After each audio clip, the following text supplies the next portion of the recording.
क्या आपने कभी सोचा है कि महाभारत का युद्ध सिर्फ राज सिंहासन के लिए नहीं, बल्कि एक ऐसे छिपे हुए सत्य के लिए लड़ा गया था जिसे दुनिया से छुपाया गया? क्या हो अगर असली युद्ध कुरुक्षेत्र के मैदान में नहीं, बल्कि हर योद्धा के भीतर चल रहा था, जहां धर्म और अधर्म तलवारों से नहीं, बल्कि उनके कठिन निर्णयों से टकरा रहे थे।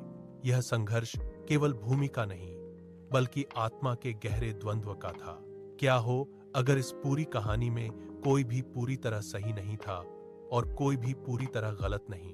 यह कहानी पांडवों और कौरवों की नहीं, बल्कि उस एक क्षण की है जहां एक गलत निर्णय ने पूरे इतिहास की दिशा बदल दी। यह कहानी है शक्ति, अहंकार और विश्वासघात की। उस सत्य को जानने के बाद क्या आप तय कर पाएंगे कि असली खलनायक कौन था? ब्रह्मांड के शून्य में ब्रह्मा ने एक कंपन महसूस किया। अधर्म के विनाश के लिए उन्होंने ब्रह्मास्त्र की रचना की। यह उस आत्मा के लिए था जो अपने अहंकार को त्याग सके। समय बीता और कहानी हस्तिनापुर उतरी। राजा धृतराष्ट्र का निर्णय अंधा था और दुर्योधन के भीतर ईर्ष्या की आग थी। वह पूछता, पांडव ही क्यों? राजनीति ने रिश्तों को जकड़ लिया और सत्य मौन हो गया।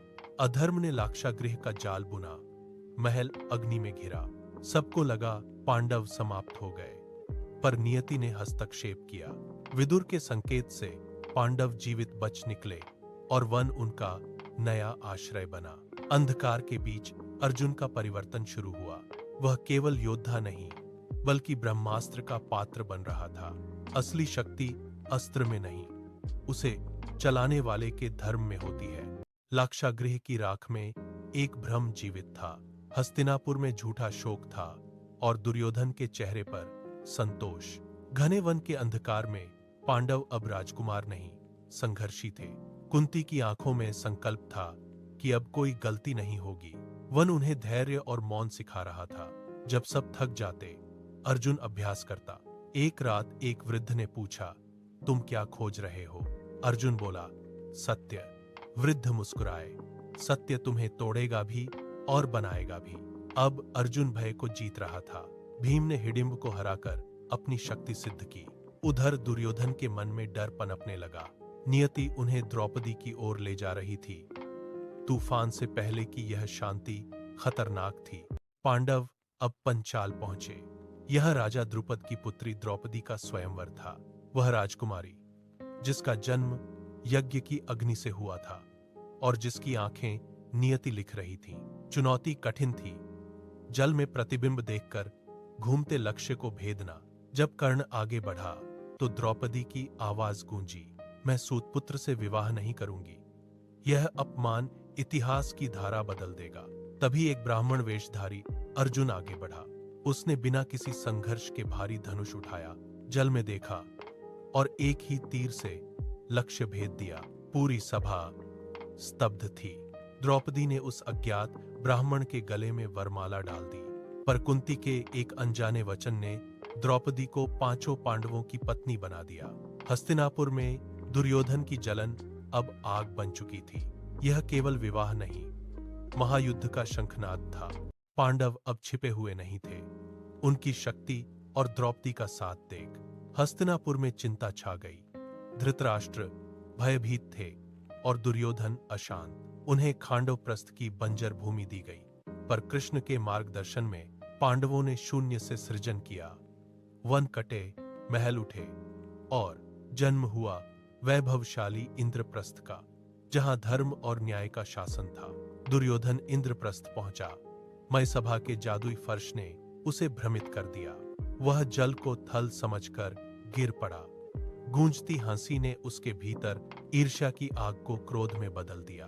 अब युद्ध नहीं, छल का मार्ग चुना गया। शकुनी के पासे तैयार थे।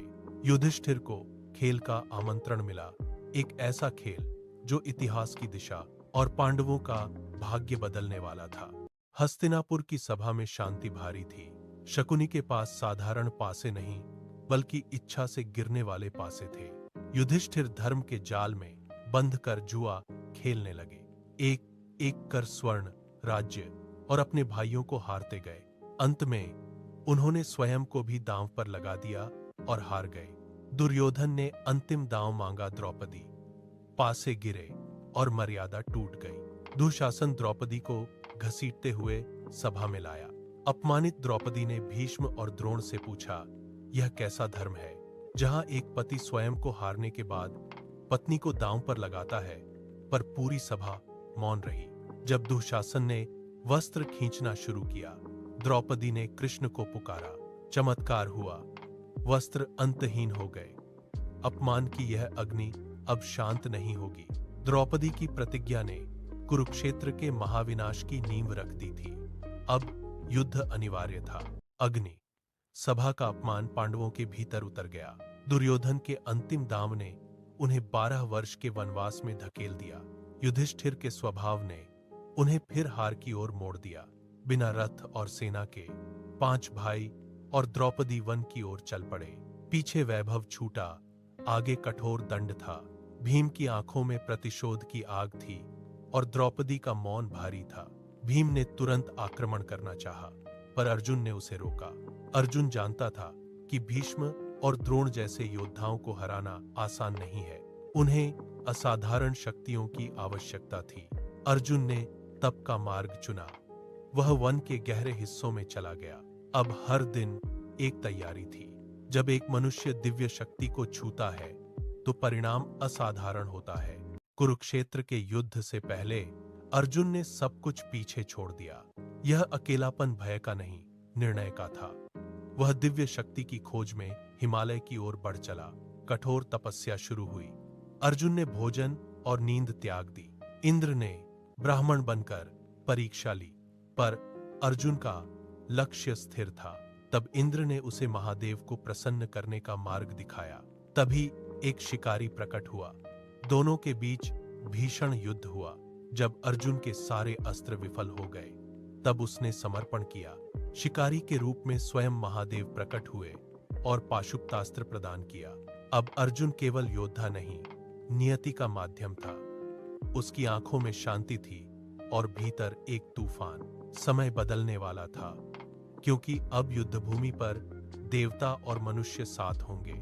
12 वर्ष का वनवास समाप्त हुआ। अब पांडव मत्स्य राज्य में अज्ञातवास बिता रहे हैं। युधिष्ठिर कंक बने हैं, भीम रसोइया और अर्जुन बृहन्नला के वेश में नृत्य सिखा रहे हैं। पहचान उजागर होने का अर्थ है फिर से वनवास। हर कदम पर सावधानी है, क्योंकि दांव पर उनका अस्तित्व लगा है। शांति तब भंग हुई जब सेनापति कीचक ने द्रौपदी का अपमान किया। भीम का क्रोध ज्वालामुखी बनकर फटा।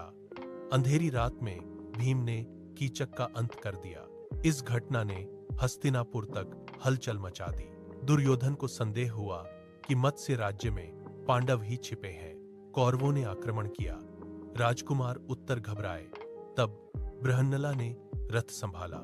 शमी वृक्ष से गांडीव निकला और बृहन्नला का वेश त्याग कर अर्जुन प्रकट हुए। भीष्म और द्रोण के सामने अर्जुन का शंखनाद गूंजा। अब छिपने का समय समाप्त हुआ। धर्म युद्ध का आह्वान हो चुका है। मत्स्य राज्य में पांडवों का अज्ञातवास समाप्त हुआ। राजा विराट के सामने पांचों भाई अपने असली तेज के साथ खड़े थे। शांति का संदेश लेकर कृष्ण हस्तिनापुर पहुंचे। उन्होंने केवल 5 गांवों की मांग की, पर अहंकारी दुर्योधन ने कहा, मैं सुई की नोक के बराबर भूमि भी नहीं दूंगा। कृष्ण की चेतावनी गूंजी। अब विनाश निश्चित था। युद्ध से पहले कृष्ण ने विकल्प दिया। एक ओर उनकी विशाल सेना, दूसरी ओर वे स्वयं निहत थे। दुर्योधन ने सेना चुनी, पर अर्जुन ने मुस्कुराते हुए केवल गोविंद को चुना। कुरुक्षेत्र के मैदान में शंखनाद हुआ।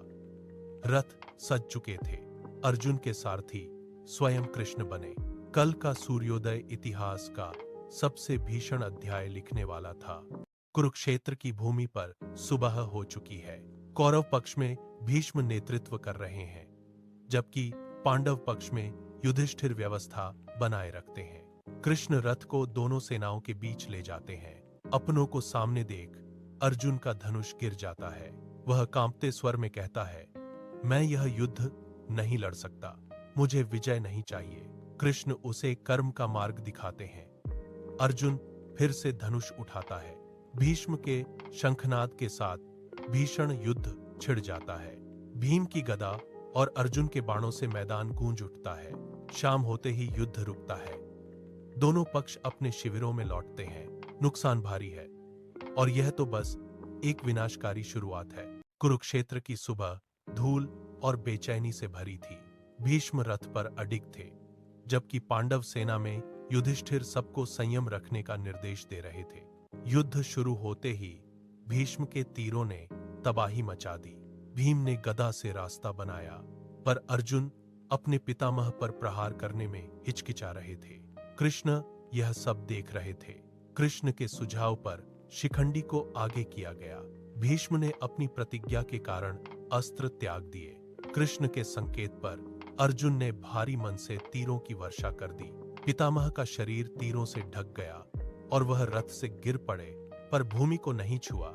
मैदान में सन्नाटा छा गया। अर्जुन ने बाण से गंगा की धारा निकाली। भीष्म के गिरने से कौरव सेना का सबसे मजबूत स्तंभ ढह चुका था। भीष्म के बाद द्रोण सेनापति बने। उन्होंने पांडवों को फंसाने के लिए अभेद्य चक्रव्यूह रचा। युवा अभिमन्यु आगे आया। उसने व्यूह की पहली परत तोड़ दी। भीम और अन्य पांडव उसके पीछे बढ़े, पर जयद्रथ दीवार बनकर खड़ा हो गया। उसने पांडवों का मार्ग रोक दिया और चक्रव्यूह का द्वार बंद हो गया। अब अभिमन्यु भीतर अकेला था। भीतर कौरव महारथियों ने उसे घेर लिया। शस्त्र टूटे, पर साहस नहीं। अभिमन्यु ने रथ का पहिया उठाया और काल बनकर लड़ा। अंततः अधर्म की जीत हुई और वीर बालक भूमि पर गिर पड़ा। अर्जुन लौटा और पुत्र का शव देख कांप उठा। उसने प्रतिज्ञा की, कल सूर्यास्त तक अगर जयद्रथ का वध न किया तो मैं स्वयं अग्नि समाधि ले लूंगा। अब यह युद्ध न्याय का था। जयद्रथ के अंत के बाद अब सबकी उम्मीदें कर्ण पर थीं।